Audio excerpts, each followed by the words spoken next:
Olá, amigos e amigas, que todos tenham um feliz dia, que a face do Senhor Jesus possa resplandecer em cada um de vocês, dando-lhes a paz.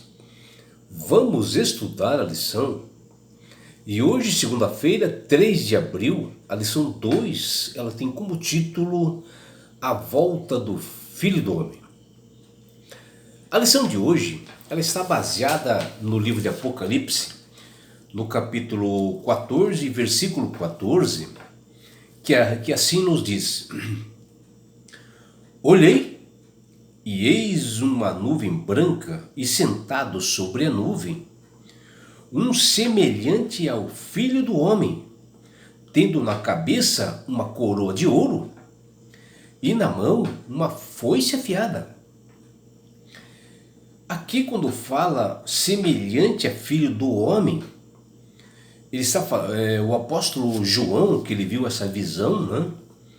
Ele está vendo essa visão na segunda volta de Jesus, quando ele fará o juízo, né? Por isso que ele está com uma foice afiada, que ele vai fazer a ceifa, né? E o livro de Apocalipse 14 contém assim textos assim maravilhosos, que falam referente, né, às mensagens do Senhor Jesus para o seu povo e para o mundo, né, nos tempos finais, nos tempos dos últimos dias. E o ponto central assim que nós temos de tudo isto, né, que a volta de Jesus é o cumprimento da promessa de quando ele já esteve aqui entre nós, feita por ele mesmo, onde lá em Marcos capítulo 14, versículo 62, nos diz que, olha que diz: vocês verão o Filho do Homem sentado à direita do Todo-Poderoso, vindo com as nuvens do céu. Está lá em Marcos 14, 62. E sem dúvidas, né, meus amigos, minhas amigas, que o título favorito de Cristo é quando dão esse título para ele de Filho do Homem, por referir-se a si mesmo. E que no hebraico a palavra é Ben, e era como revelar a sua identidade, onde ele tornou-se um de nós, um dos seres humanos, para mencionar que ele era divino e assim como nós, também se transformou no ser humano, e que ele entende, né, os nossos sofrimentos, as aflições que nós temos nesse mundo, porque ele passou por isto e venceu, né? E o importante, meus amigos e minhas amigas, é que Jesus, que passou por isto, né? E ele tem um desejo que cada um de nós também possamos ser vencedores, que ele, Jesus, nos chama, sabe do que, meus amigos? Ele, Jesus, nos chama de irmãos. Veja lá o que diz lá em Hebreus 2:11. Jesus não se envergonha de chamá-los de irmãos. O apóstolo Paulo escreve isto.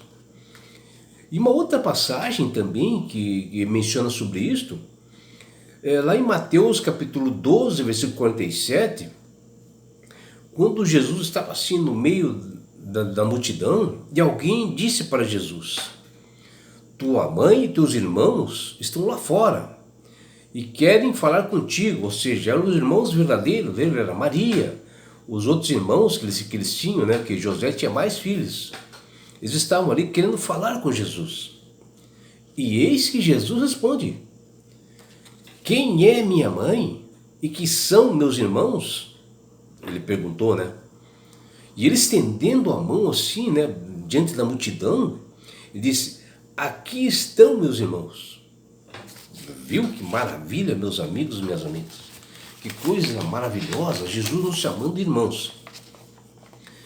E no Antigo Testamento, a palavra filho, né, ela é o mais comum, assim, em termos de relação ali que aparece a cerca de 4.850 vezes a palavra filho. E a palavra hebraica para filho é ben, e também usada como um termo de associação, como para jovens, estudantes ou ouvintes, para quem aquele que fala e permanece como pai, ou expressa o fato de que aquela fala para um subordinado como filho. E, em geral, entre o povo hebreu, o termo filho indicava a semelhança a seu pai, ou o direito de participação naquilo que alguém considerava como filho. E a palavra, assim, filho de Deus, ela aparece pela primeira vez no Antigo Testamento, lá em Daniel capítulo 3, versículo 25, quando o rei Nabucodonosor, quando ele acabou jogando 3 pessoas dentro de uma grande fornalha, e eles aumentavam cada vez mais a temperatura da fornalha, e eis que ele de cima, né, ele olhou e viu um semelhante ao Filho de Deus lá dentro da fornalha ardente. Ele viu Jesus lá dentro. Veja, ele era um rei, um homem que não conhecia a verdade. E a palavra Filho de Deus aparece 64 vezes no Novo Testamento. E com isso, sem dúvidas alguma, a comunidade primitiva, ao designar Jesus como Filho de Deus, queria expressar a sua crença na efetividade e divindade de Jesus. E Deus chama a Jesus como seu filho na ocasião do seu batismo e também lá no Monte da Transfiguração. E o Filho de Deus, nessas passagens, sugere a ele ser não somente o Messias, mas também o Senhor, que está lá em 1 Coríntios 3,7. E cujas faces, né, a glória de Deus brilhou, e não temporariamente, né, como aconteceu, né, com Moisés, e sim a face de Jesus brilhou permanente, que está lá em João 17,5. E Jesus se declara-se Filho de Deus, e isto gerou um ódio, né, entre os judeus, que eles protestavam assim por ele ter se feito igual a Deus, que está lá em João 5,8. E além disso, Jesus disse ser ele o próprio Deus, que ele fala em João 10,33. E o que era considerado uma blasfêmia, né, para os judeus, pois eles consideravam Jesus apenas um homem comum. Quando Jesus estava perante o Sinédrio, né, no sumo sacerdote, lá diante do sumo sacerdote, ele disse, olha o que ele disse,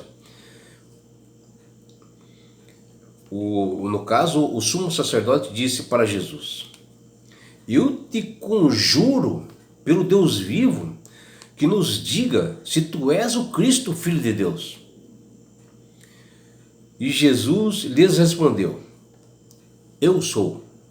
E está lá em Mateus 26, versículos 63 a 66, e Lucas capítulo 22, versículos 67 até 71. E pelo exposto, né, conclui-se que essa expressão designa-se a natureza divina do Salvador dos homens, Jesus. E agora, e essa expressão Filho do Homem, o que significa?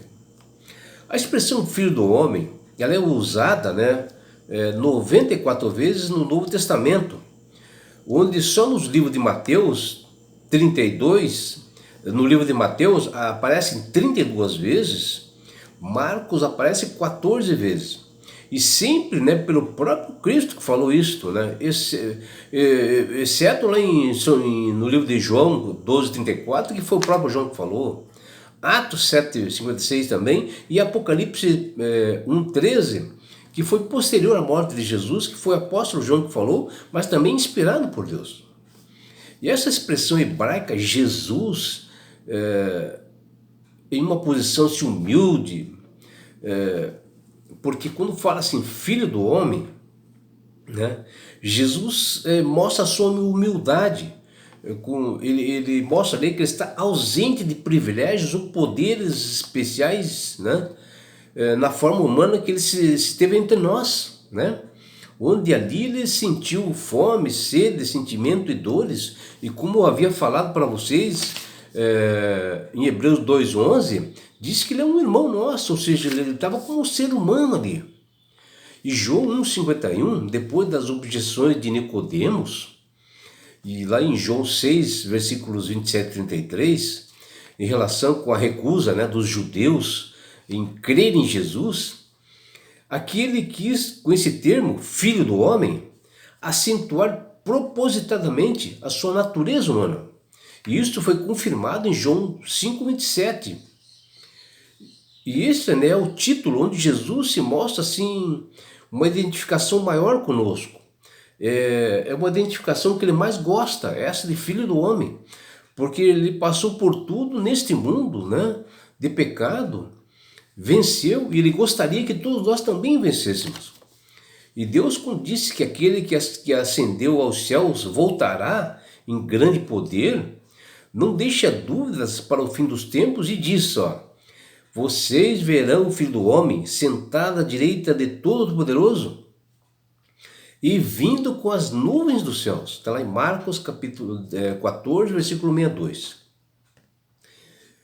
O propósito, né, dessa expressão Filho do Homem é declarar a humanidade de Jesus, a natureza que ele esteve conosco aqui, que embora seja divino, também ele é homem. E Jesus é chamado Filho do Homem também, né, porque ele é comparado também a Adão, criado, né, diretamente por Deus, sem pecado para viver eternamente. 1 Coríntios 15:45.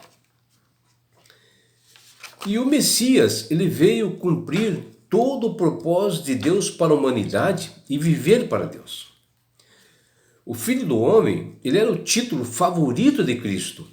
Ao se referir a si mesmo, a expressão que aparece nos evangelhos e seu caráter enigmático, e ainda hoje, é um tema assim, de muitos debates. E Jesus usava essa expressão Filho do Homem para destacar a sua forma, a sua natureza humana, e se identifica conosco, expressando seu senso de ligação com a humanidade. E a ideia de Jesus, quando ele empregava esta frase assim, em questão, para ele era um título assim, messiânico, né? Indicando aquele quem os profetas tanto falaram, e porque todas as pessoas tanto esperavam. E assim Jesus queria preparar o povo para a relação íntima, clara, que ele era o Messias. E o título Filho do Homem assegura-nos que o Filho de Deus, na verdade, veio viver na terra como um homem entre os homens, a fim de que ele pudesse morrer por nós. Porque lá em Marcos 10:45 nos diz, porque o Filho do Homem também não veio para ser servido, mas para servir e dar a sua vida em resgates de muitos. Está ali em Marcos 10:45. E Jesus tinha prazer de ser chamado de Filho do Homem, porque ele se sentia e se entende e tem o desejo, né, de nos ajudar a vencer o mundo, essas tribulações, essas lutas que ele já venceu. E Mateus 16:27 menciona, porque o Filho do Homem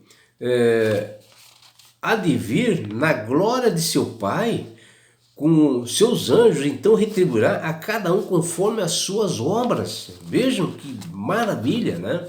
Mostrando que Jesus virá nos buscar, que Jesus irá retribuir tudo que nós fizemos, o evangelho que nós pregamos a todas as nações, tribos, né? Lembrando que Jesus voltará como juiz, e o destino de todas as nações ele irá definir, de toda a humanidade, será decidido para a eternidade. E isto é um alerta para todos nós, meus amigos, para nós nos prepararmos hoje já para essa grandiosa volta de Jesus. E ele virá com seus anjos e todos o verão. E ele separará os cabritos, né, das ovelhas, e E esse evento ele será assim global, né? E todo olho poderá observar que Jesus está ali nas nuvens, que ele veio nos buscar. E assim como o relâmpago sai do Oriente e se mostra no Ocidente, assim é de ser a vinda do Filho do Homem, que fala em Mateus 24, Mateus capítulo 24, versículos 27. E o Filho do Homem virá na sua majestade, e todos os anjos com ele, então se assentará ao trono da glória, e todas as nações serão reunidas ali naquele momento, em sua presença, e ele separará uns dos outros, né? É como o pastor assim separa os cabritos das ovelhas. E a cena do julgamento final, ela é descrita como uma prestação de contas de todos nós, que está lá em Mateus capítulo 25, versículos 31 até 32. E é por isso, meu amigo, minha amiga, que Deus tem falado com todas as pessoas pelo poder do Espírito Santo para que aceitem Jesus como Salvador e Senhor. Porque quando você aceita Jesus como Salvador e Senhor, a sua mente se abre, você passa a ser mais sábio, mais entendimento, começa a manusear melhor as Escrituras, porque o Espírito Santo vai trabalhar na sua mente. Você começa a entender por que Jesus é chamado de Filho do Homem. Você vai entender que o Filho do Homem, ele voltará e ele vai separar todas as pessoas que o aceitaram e aquelas que não aceitaram a ele como Salvador. E meu amigo, minha amiga, e não é só isto, quando você aceita Jesus como Salvador, você ganha esse presente de Deus que chama-se salvação. E com isto, Jesus vai levar-te para as mansões celestiais, num lugar onde não há mais dor, mais morte, mais aflições. E sabe por que Deus quer fazer isto com você, meu amigo? Com você, minha amiga? Porque Jesus te ama. Abraços do seu amigo João Carlos Amorim.